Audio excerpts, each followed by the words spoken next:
Hello friends, अपनी कक्षा 12 में अर्थशास्त्र की दो किताबें हैं। एक है व्यष्टि अर्थशास्त्र की बात करती है और दूसरी समष्टि अर्थशास्त्र की बात करती है। हम लोगों ने दोनों ही इन किताबों के लिए वीडियोस बनाए हैं और हम लोग अभी कुछ वीडियोस और बना रहे हैं, कुछ बाकी हैं। तो इन सीरीज का जो ये दोनों सीरीज हैं, इनका कैसे आप सबसे अच्छा उपयोग कर सकते हैं, आपके लिए कैसे वो बेनिफिशियल हो सकती है सबसे अच्छी तरह से, वो मैं आपको इस वीडियो में बता रहा हूं।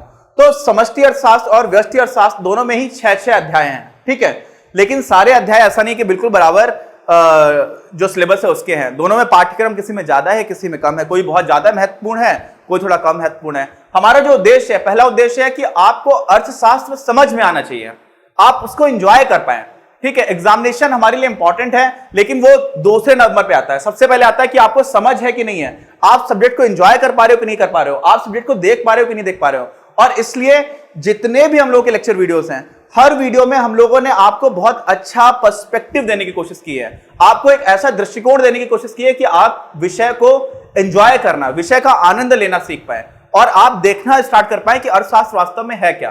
फिर एग्जामिनेशन पॉइंट ऑफ व्यू से, हमारे परीक्षा के दृष्टिकोण से सिर्फ ये तो महत्वपूर्ण है नहीं, परीक्षा के दृष्टिकोण से ये महत्वपूर्ण है कि हमें एग्जामिनेशन में आएगा क्या, वो हम कैसे लिख के आ पाए। तो हर अध्याय के हम लोगों को नोट्स भी चाहिए।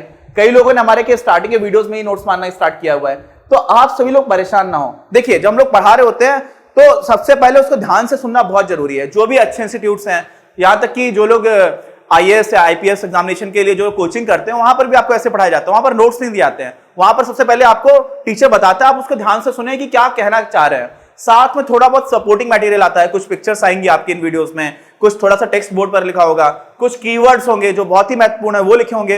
तो उनको देख करके आप समझिए कि कहा क्या जा रहा है। नोट्स की चिंता पहले मत करिए। जब पूरे चैप्टर के सारे वीडियोस कंप्लीट हो जाएंगे, उसके बाद हम लोग हर चैप्टर के लिए, सुनिए ध्यान से, हर चैप्टर के लिए पूरे चैप्टर के रिवीजन नोट्स का वीडियो बनाएंगे। तो मान लीजिए जैसे दूसरा अध्याय है व्यष्टि अर्थशास्त्र में, बहुत ही बड़ा चैप्टर है, तो उसमें हम लोग 2 वीडियोस अलग से बनाएंगे, किसके? नोट्स के, जिससे आपका पूरा चैप्टर जो आप पहले से पढ़ चुके हैं, सारे वीडियोस देख चुके हैं, तो आपको बहुत अच्छे से समझ में भी आएगा। और लिख करके कैसे आना एग्जामिनेशन में, बोर्ड एग्जाम में तो लिखना ही आएगा ना, वो हमसे सुनेगा तो नहीं, वो हमारे दृष्टिकोण तो नहीं देखेगा। तो एग्जामिनेशन के लिए वो इंपॉर्टेंट है। लेकिन अगर आप उच्च शिक्षा में जा रहे हैं, या मान लीजिए आप अर्थशास्त्र को एज एन ऑप्शनल सब्जेक्ट, मतलब वैकल्पिक विषय की तरह लेते हैं, कब? जो आप लोग सिविल सेवा परीक्षा की तैयारी करेंगे, है ना, संघ लोक सेवा आयोग, जिसको हम लोग यूपीएससी बोलते हैं, यूनियन पब्लिक सर्विस कमीशन, उसमें जो हमारे देश में सबसे कठिन एग्जामिनेशन माना जाता है वो किसका होता है? आईएएस बनने का एग्जाम होता है। हालांकि सिर्फ आईएएस नहीं होता, उसमें आईपीएस भी बनते हैं, रेवेन्यू सर्विस में भी लोग जाते हैं, फॉरेन सर्विस में भी जाते हैं, रेलवे में भी कुछ सर्विसेज हैं, बहुत सारी सर्विसेज आती हैं। लेकिन जो सबसे अच्छी रैंक लेकर के आते हैं, नॉर्मली वो लोग आईएएस ले लेते हैं।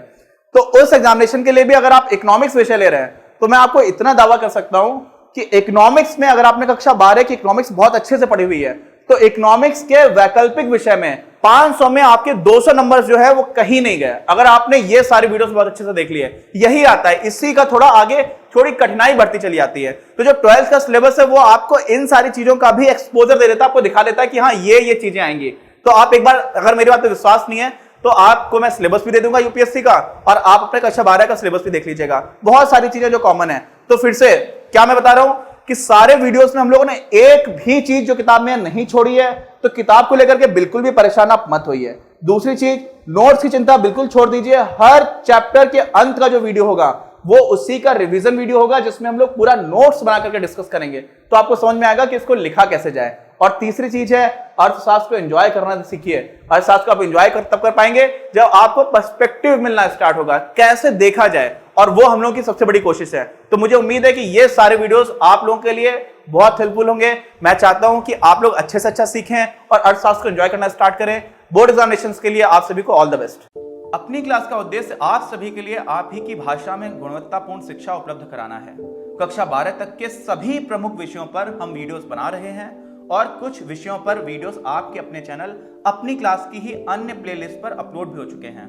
ज्ञान के प्रकाश से देश को सशक्त बनाने के हमारे इस प्रयास में इस चैनल को सब्सक्राइब करके और लोगों के साथ शेयर करके अपना बहुमूल्य योगदान जरूर दें। पढ़ेगा इंडिया तो बढ़ेगा इंडिया।